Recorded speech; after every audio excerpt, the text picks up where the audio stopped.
മഹാനായ എഴുത്തുകാരൻ ശ്രീ വൈക്കം മുഹമ്മദ് ബഷീർ തൻ്റെ പുസ്തകത്തിലൊക്കെ പറഞ്ഞിട്ടുള്ള മാംഗോസ്റ്റീൻ എന്ന മരത്തിൻ്റെ കായകളാണത്. വീട്ടിൽ കൊണ്ടുവച്ചിട്ട് ഒരു 8-10 കൊല്ലമായെങ്കിലും ഇപ്പോഴാണ് മൂപ്പർക്കൊന്ന് പൂവിടാനും കായ്ക്കാനൊക്കെ തോന്നിയത്.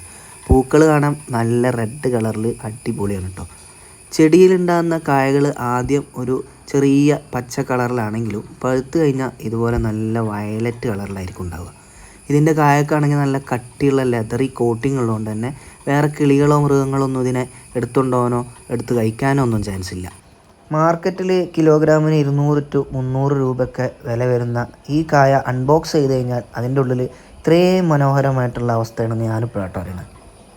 വൈറ്റമിൻ സി കൂടാതെ മറ്റ് മിനറൽസ് അതുപോലെ തന്നെ ഒരുപാട് ആൻറ്റി ഓക്സിഡൻസ് ഒക്കെ അടങ്ങിയിട്ടുള്ളതാണ് ഇതിൻ്റെ ഫ്രൂട്ട്സ്. നമ്മുടെ ശരീരത്തിന് ഇമ്മ്യൂണിറ്റി ഒക്കെ കൂട്ടാൻ വേണ്ടിയിട്ട് ഈ ഫ്രൂട്ട്സ് ഉപയോഗിക്കാറുണ്ട്.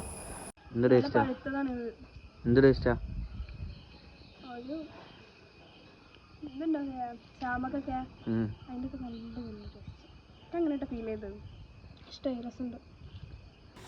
കൂട്ടത്തിലൊരു ഫ്രൂട്ടിൻ്റെ മുകളിൽ കണ്ടതാണിത്. ഏതോ ജീവിൻ്റെ മുട്ടയാണ്. എന്തിൻ്റെ മുട്ടയാണെന്ന് അറിയില്ല. അപ്പോൾ എന്തായാലും നമുക്ക് വെയിറ്റ് ചെയ്ത് നോക്കാം. മുട്ട വിരിഞ്ഞാൽ നമുക്കറിയാലോ.